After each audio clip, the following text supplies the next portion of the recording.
record, I'm done trying to make y'all comfortable. For the record, you ain't trying to grow, then it's done for you. For the record, lab on me going all the way. For the record, ain't trying to link, no time to waste.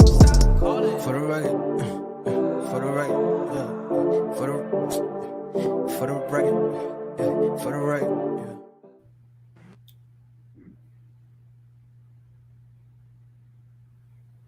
Oh, I can't hear you. For Forward, I am Liz Charles, and I am here tonight with Rico Orlando.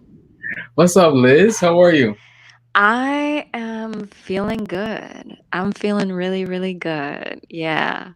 Today Whoa. it was like a really like Zen day. It was emotional, but like also really Zen. What about you? What made it so zen, though? Honestly, I'm like listening to these audiobooks that are all like self-care kind of things, and they just have a lot of advice that I'm like meditating on, and like I've started doing the meditations, and I rested a little. I did some setup stuff, was productive a little, it was just calm. What about you? That's dope. I'm actually probably doing the same thing. I went to speak to my hood healer, she's called, and basically, you can check her out on Instagram. She's super dope. She like reads cards and stuff like that, and she got me like spot on. So shout out hood healer. Oh, so this is a tarot reader? Yes, yeah, she's a Got therapist, it. but she's also like a conspiracy theorist and everything else that I love. So Oh my gosh, I can't. There's more of you out there in Cayman, Lord. no, she's not in Cayman. She's actually in New York, I think. Oh, Yeah, okay. New York. So shout out hood healer. Okay. Um So, question. During Yeah. quarantine, have you found yourself doing any one thing more than you've done it before? Yes, rest, What? sleep. Resting? On obviously it's definitely resting because I mean before I was just on a pace where it was like record, go to the studio, go do interviews, set up, photo shoots, all that different stuff was going through my head before, and then now it's just like everything's put on pause. No one's doing literally anything inside the music business. If you're not like a huge artist right now, Yeah. it doesn't really make sense to be in the music business right now. Obviously, it's gonna pick up and stuff like that. But I But think what have you been doing for entertainment then? entertainment, to be honest, obviously I started doing this like virtual choir thing, and Yes, that's right. it has like 9,000 members on it, and I'm like the only Caymanian person on there. So it's been dope. That's what I've been back on, and just really like focusing back on like what I really love and just putting that towards my craft really. That's beautiful. I'm going to say something that's a little bit more petty that I've been doing a lot more. And that is shopping. What So, yeah, because what during happens is that like quarantine? yes, cuz What are you like for? but this has been a general trend actually. Online retail sales has risen during quarantine. And what happens is the way that I justify it to myself is I say, well, it's not as though I'm gonna go out at all. So my entertainment budget is now a shopping budget. Yeah. So I have been on Amazon so much more, and Amazon has been rising in their sales. They have made a killing throughout Yeah. quarantine. Yeah. But Walmart is trying to come for Amazon. So we know Amazon is a behemoth. What? This is our entertainment report, by the way. Okay, And go. Amazon is a behemoth, but Walmart just made a deal with Shopify to bring their retailers onto the Walmart platform. Wow. Shopify also made a deal with Facebook to launch a new thing called Facebook Shop, Oh, where you could like literally go through Shopify and buy stuff from retailers there.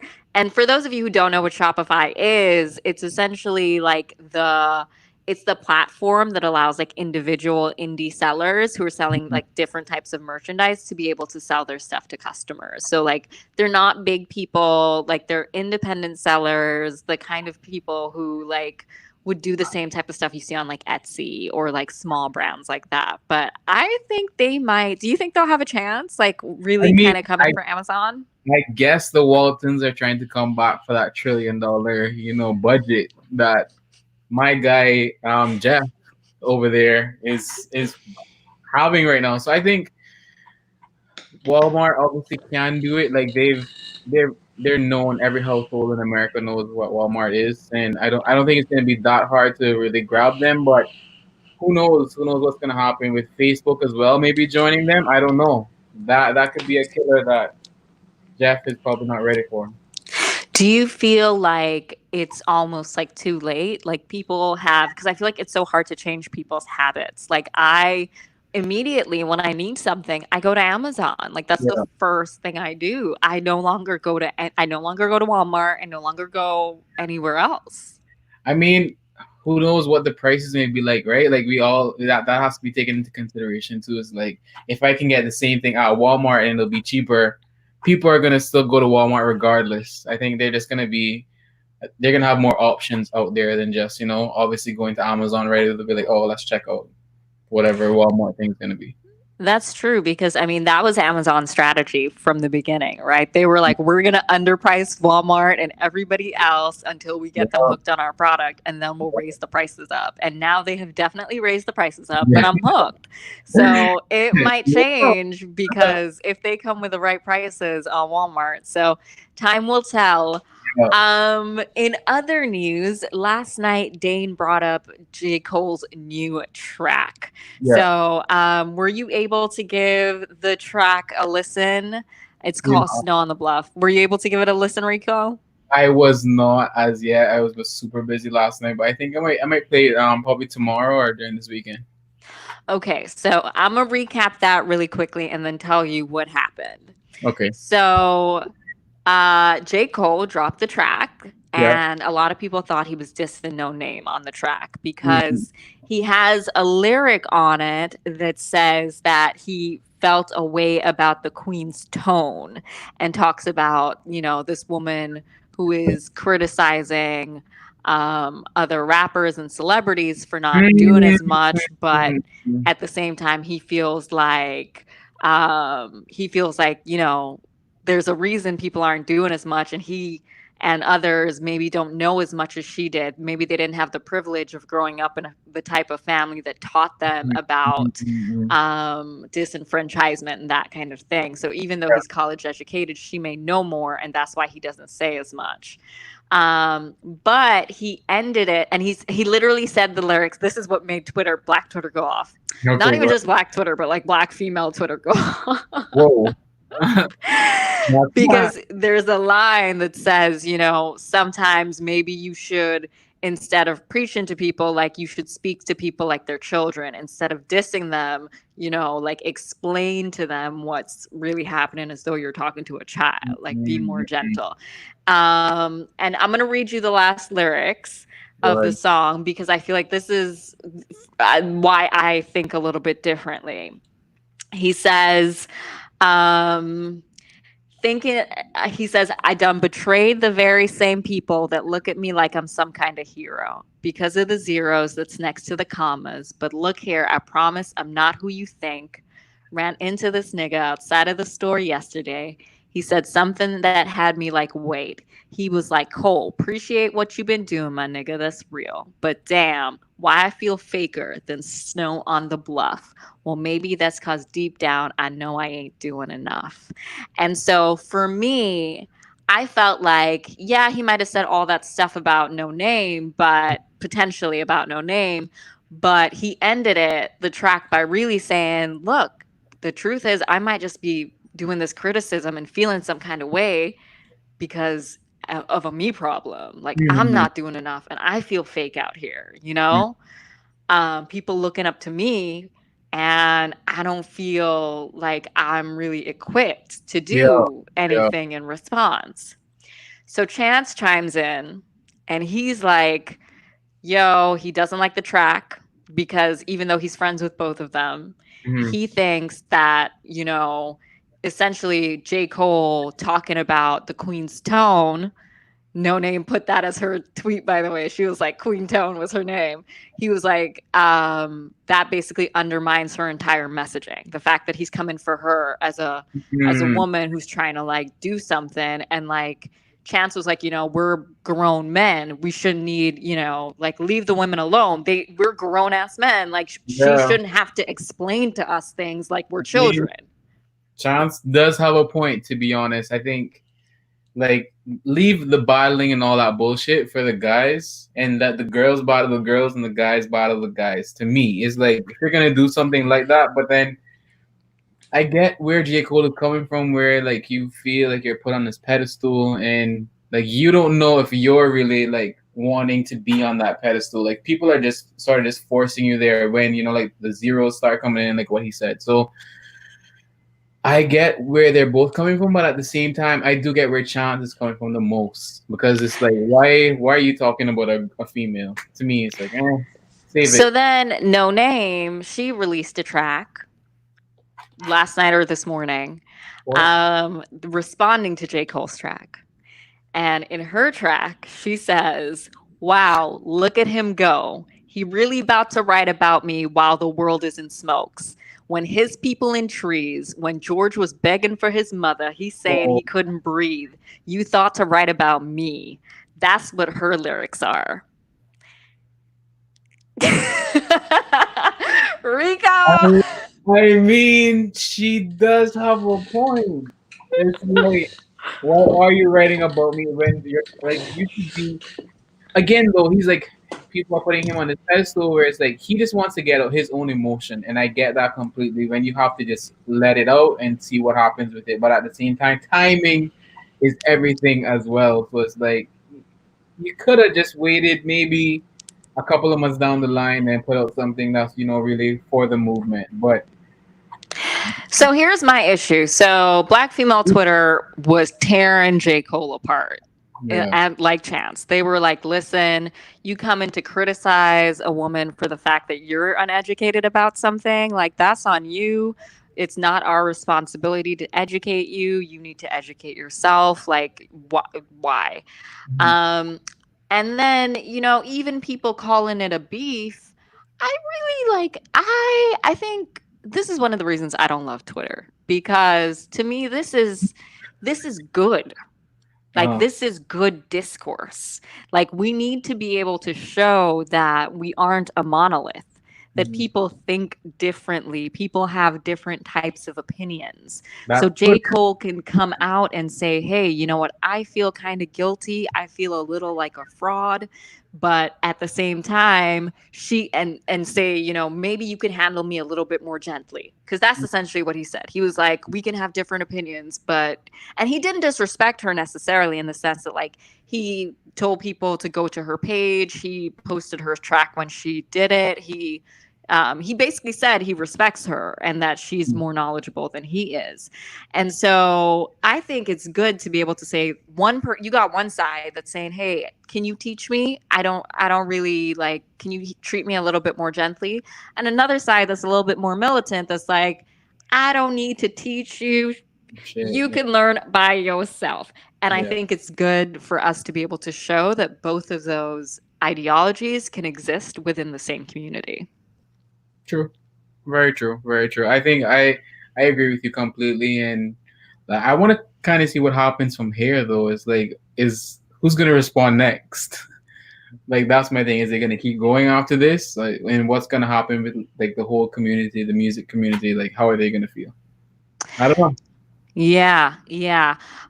So in other news, we had this week a friend of mine was posting because his grandmother had been reported to be dead by one of the local uh, online news services, and he was Hearing like, my mom? yes. Okay. And he was like, really upset because he was like, these people are posting stuff about, this his grandmother being dead, and he has to be getting calls from his family being like, don't read it, don't believe that this is true. And that just got me to thinking about the role of news and digital news in particular, Mm, where we don't have regulations in place and we don't have vetting in place? And should there be some type of some kind of responsibility held for things like that, like where if you falsely report a death and that kind of thing, Yeah, especially in a small country like yeah, Cayman where it makes a difference. true, true. I mean, you're reporting on someone's, like, I get it. The states and like celebrities a whole different thing. Like, yes, you'll see on Facebook like Will Smith is dead or Bill Cosby or whoever it is, but it's like came on like 60 50,000 to 60,000 people. Like, it's especially when you have family members that are very large in Cayman. Like, a lot of people will know at one time, and that's just added like negative energy onto whatever else is happening. I think like if you're gonna report a death, like there has to be steps in place in order for you to have that validation whether or not to post that before anything happens. But then we're in a world of social media, so it's like shit. Everything is posted. Everything is posted. That's it. This is everything posted.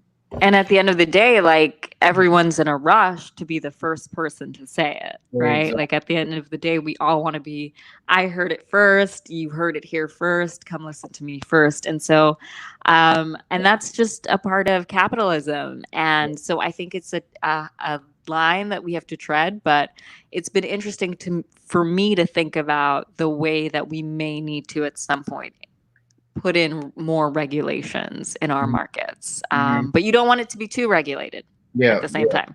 yeah, exactly. We don't want Anyway, your opinion out there, but you don't want to be, like doing the most, if that makes sense. doing the utmost. Yeah. Yes, indeed. And that is it for our entertainment report. We do have a guest who is going to be joining us this evening. It is Entrepreneur Thursdays, and so we like to be able to talk with people who are doing things in the community. And so tonight we have Ian with us. Ian, can you hear us? Yes, I can. I can't see you. And now you There we can. go. What's up? What's up? What's up? What's How happening? are you doing, Ian? Ian is an entrepreneur. Thank you so much for joining us on the Homeland Daily. We really appreciate your taking the time to be here and, just to speak to people about entrepreneurship. Also, just a reminder to those of you who are watching and live streaming that you can feel free to, throw in your questions. We'll throw them out to Ian as well. So feel free to participate in the conversation. How's your day going? How are you feeling? I'm good. Had a great day. Busy. I really like that jersey in the background. I'm just gonna. Yeah, that's my hero. Yes, Yeah. 2020 Yeah. has been quite the year. Yes, it has. Yes, it has. Yeah. So I'm going to start off with asking you to tell us a little bit about your company, when you started, and how you decided to get into entrepreneurship. Okay. So, the company that I own, I ended up purchasing it about 5 years ago. The current owners, they decided that they wanted to move on to do something different, and the company wasn't doing so well. So I stepped in there, and my wife and I together, we're still doing it. We're still in here. We're still in the ring. What made you decide to buy a company? Because, we speak with a lot of entrepreneurs who decide, oh, I have this idea and I think I should go off of this, but you purchased a company that was already existing. What was the motive behind that decision? I love business. I'm doing exactly what I'm supposed to be doing. You know how Superman puts on this red suit with little tights and everything? That's what I do every day, minus the suit. you know. I'm doing exactly what I'm supposed to be doing. It's like Rico, if you were on stage performing right now, that's what you would want to be doing, right?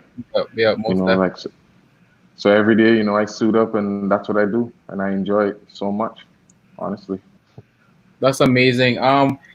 Thank you so much, Ian, for definitely coming on the show. But one of my questions to you is, there's so many young Caymanians right now that are about to, have their pension taken out, and maybe some of us are still having our jobs, and some of us are not. But to those who like may want to think about starting a business, what is some advice that you would give to them as a young Well, Caymanian? before you invest the money, I would say you need to invest in yourself. I subscribe to entrepreneurship is almost like war. It's like a Mm-hmm. battle. It's like Mm-hmm. strategy. It feels like war some days. You can't tell me it's not war. Some days I'm broken up. I'm beat up, right? Yeah. So I would say to the prospective entrepreneur that you should invest in yourself. Get some books. Do some reading. Go on a deep dive. Close the gap of information. Find the things that you may like. And you can find some low entry ways to actually get into entrepreneurship, because I may have some different views than other people, right? So I don't think that you should always chase passion. Mm. I think I don't think I think that's a setup. You're setting people up what you have to like it to do it. So where's the discipline? Where's the perseverance? As soon as you stop liking it, you're gonna quit. What's that about? So you got Yep. to put in the work. Regardless.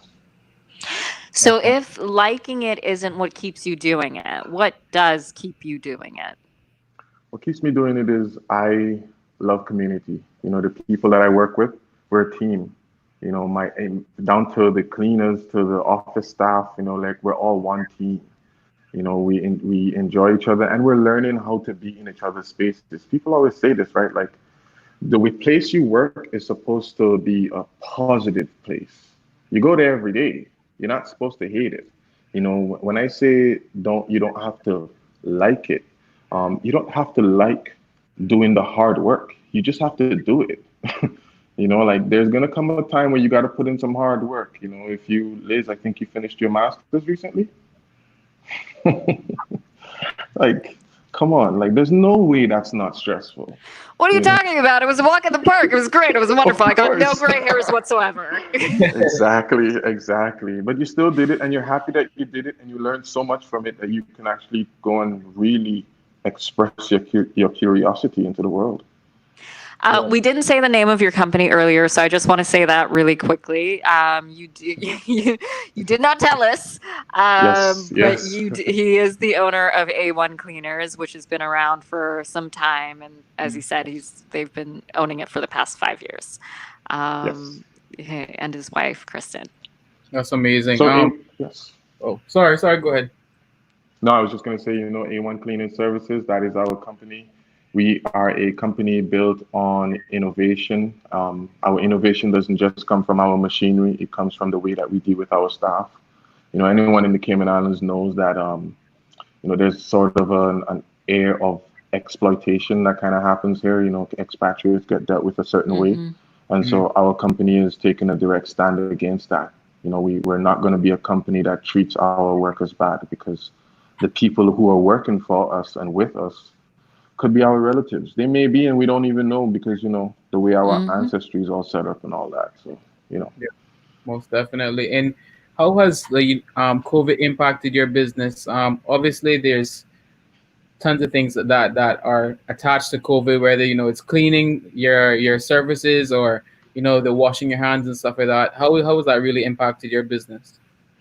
well, for the good thing is that we were, I don't want to say ready for COVID, but we put ourselves in a position where we were already offering some of these services before COVID. Mm.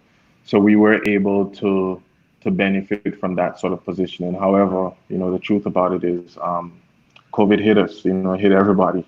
Yeah. Every company is suffering, as a result of COVID. But we can stay proud today. Everyone at A1 Cleaning Services still has their jobs. For the last 3 months, we've been delivering food packages to our staff. We pay for all of their rent. We pay for all of their health insurance, even though they were not working. Many of them had 0 hours, no hours logged at all. And so we took care of our people, and we wanted to make sure that they understood that, hey, we're all in this together. I can't ditch you when things get bad. I know that I was taught this when I was doing my masters. Like it's obviously to focus on the bottom line. Mhm. But my mom was a low wage worker also, so I can't be a hypocrite. So Mm. we're gonna take care of our people, and we think that we can grow our company from that perspective. Yeah. It doesn't mean it's gonna always work out.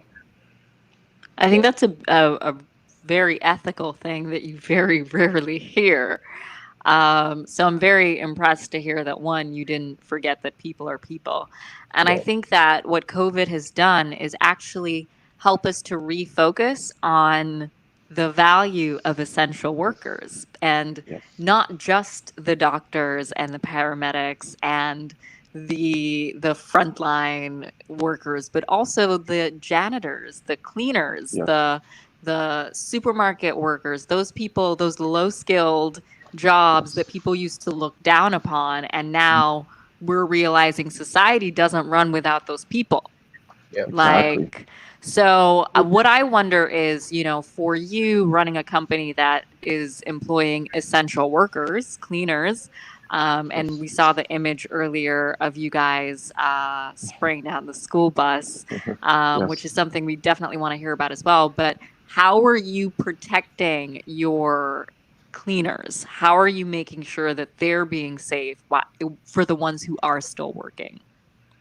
Oh, well, that's thank you. So we pretty much, invested our money in some masks for all of our staff. So obviously cleaners are already using masks, but obviously the situation, there's a shortage with masks, and so we got some custom made masks for our staff. One of the other things is we felt like this was a big thing from the get-go is during the pandemic, we were in constant communication with our entire team. And I think that this is a big one because we assume that staff are going to get information. But truthfully, where are they going to get it from? So we were in constant communication. We always updating, always talking. Hey, this is happening. Hey, this isn't happening. Hey, this is what's going on. If you need us, contact us. We literally just got everyone tested the other day. I think this was last week. This was last week. We got everybody tested. So for us, it's if you educate people, then they can make decisions. And one of the reasons for us giving the staff like food packages because we didn't want them to have to worry about trying to get to the supermarket on bicycle or on foot because there's no transportation system. Don't forget, these are the people that would be using the transportation system. Mm. So we mobilized our vehicles to actually go in there and deliver the food to the staff and whatnot. And I could say that the staff of my team is very grateful. Like how often do you get to, I guess you would say, display this kind of love and commitment, to their best customers, because they are the customers that you want to serve. Mm. Yeah. Can you tell us how the COVID bus cleaning came about? The Okay, school so bus cleaning? yes, yes, sure. So we're one of the contractors for the Department of Education. And we've had the technology to do the, misting and fogging of disinfectants, high level disinfectants, non-toxics. So we were already doing this. So when the opportunity came about, we were just essentially said to them, hey, listen, if you need, you know, technology, if you want us to take care of this kind of stuff, we will do it for you. And hey, they asked, we answered, and to date, we've still been doing this service for the government. Amazing. And we're slowly beginning to open up the country right now, and places and bars and stuff like that are beginning to open.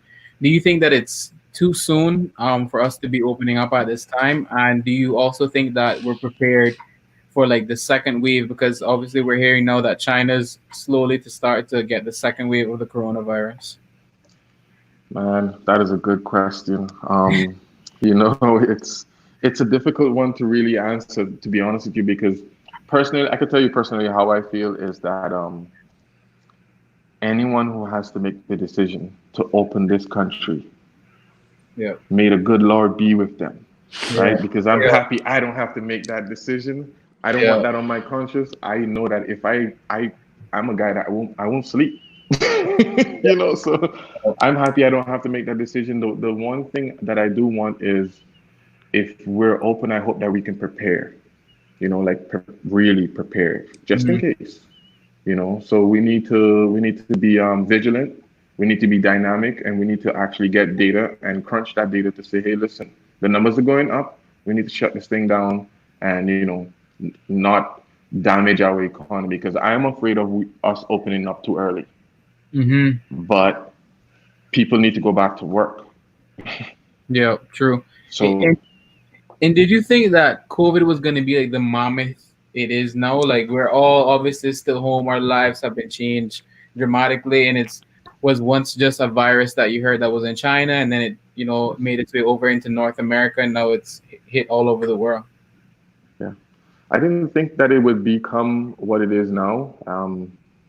I dare say that I hope that this is the end of it, because I do remember the Antonine plague, back in during the Roman Empire, Marcus Aurelius. Mm, Um, we need to like pay attention, man. yeah, Like I'm not easy ready to just blow things off. I don't live in the woods.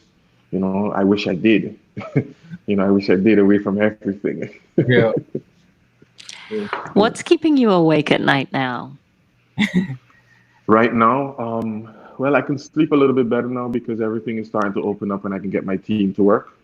What's keeping me awake right now is I'm a curious person, so I really have to manage my time. I can find myself in everything. I believe I have some ADHD. I'm literally in six. If you open my browser, you'll see like 80 something different tabs open.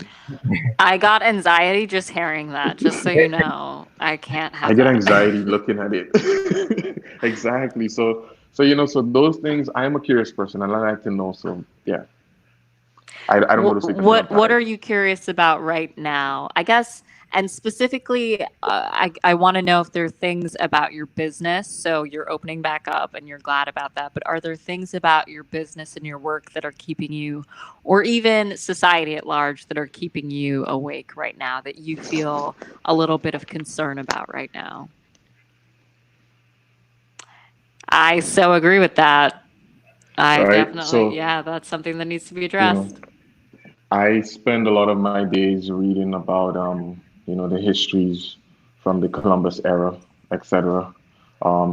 Black history, just world history, and how is this related to business? Well, I think that, business and history are inextricably linked.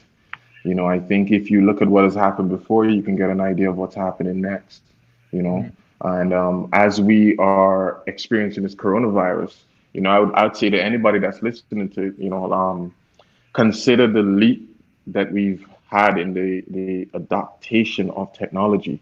Mhm. You know, consider the fact that the human machine symbiosis is already one because you carry this phone with you everywhere. So for the young entrepreneurs, consider how you can monetize or just create value in those spaces. That's the kind of stuff that I think about.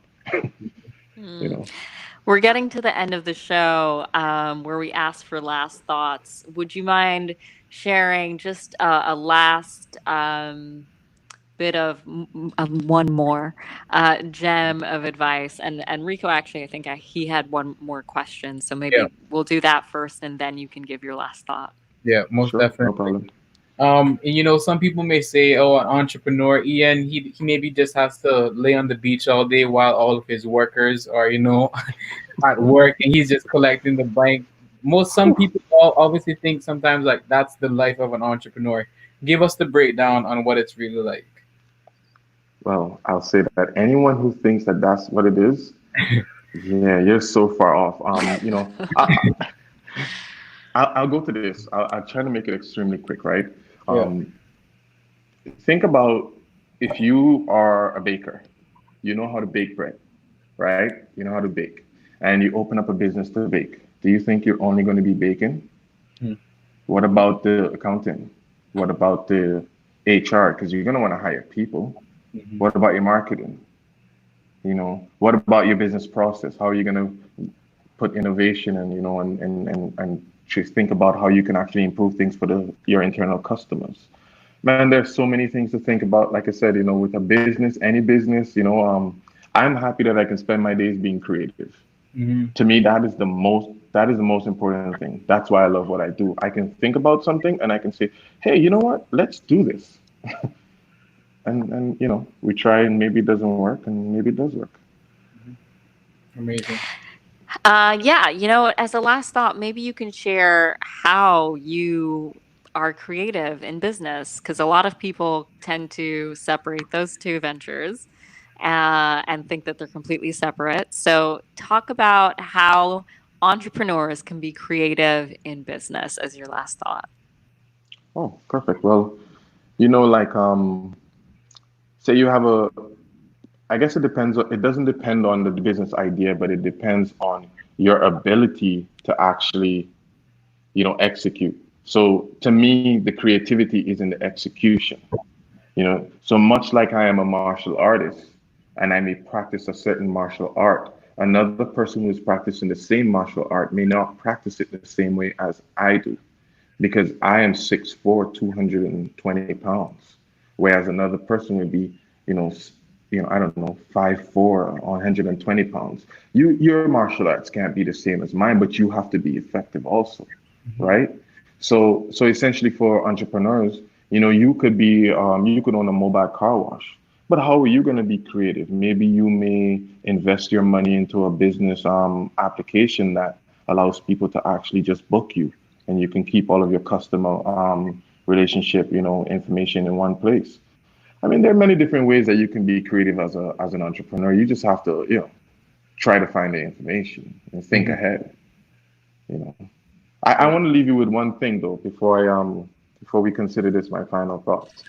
So it's something I experienced in 2016, and I wanted to say, I think more people should experience this. And I found that when I considered myself to be a vegan, I considered myself to be a hybrid vegan. What that meant is I ate meat, it just had to be local, and I ate a lot of raw vegetables and whole foods, right? I live in my own world, guys. I create anything I want, and I do whatever the heck it is that I want to do, right? So what I'm saying is, in that restriction, I found freedom, right? And then I found this thing that said, the paradox of freedom. It says the way to expand your freedom is to narrow your focus, right? Stay focused on saving to achieve financial freedom. Stay focused on training to achieve physical freedom. Stay focused on learning to achieve intellectual freedom. And I found that this is one of the big keys to success. Like, come on, I can't juggle 600 things at once. But if I just do one or two really good, I might be the boy at that. Yeah. That's so real. That is so real. People do tend to try to do the most and end up doing nothing. So I'm glad that you said that. Also, want to give a shout out to Theodore, who is locked in. Also to Jonathan, who's also locked in. Thank you both for watching and commenting on the Homeland Show. Ian, I want to thank you so much for being with us tonight. This has been very illuminating. I love the idea of staying focused and narrowing yourself so that you can achieve something greater. Rico, what are your last thoughts, dear sir? Honestly, it's just like what Ian said, just stay focused and narrow down your decisions. Don't be trying to do a million things at once, and you'll get there once you have that persistence and that drive and that hard work mindset. Yeah, my last thought for the night. I think I'm going to get it tatted on me, and it'll be my first one. So we'll see, maybe. But it has been my mantra throughout COVID, and it's been one day at a time. Like, take life one day at a time. And similarly, you've got a big issue, break it up into bite-sized pieces. And that's how we think we'll get through it. Again, thank you so much for being on the show, Ian. You gave us your time, which is the most valuable asset, as Dane often likes to say. Yep. And we will be back tomorrow for Ton Up Fridays. So make sure you tune in. DJ Yo-Yo is going to be with us spinning. We know he's been working on some good studio visuals. And so it's good during these times to make sure that we get a moment to relax. You do need to breathe. It's a high stress time. There's a lot happening, but you have to breathe. It's self-care for yourself. That's it for the Homeland Daily today. Thanks again, Ian. Rico, thank you, everybody. I'm Liz, and we will see you soon. Take care.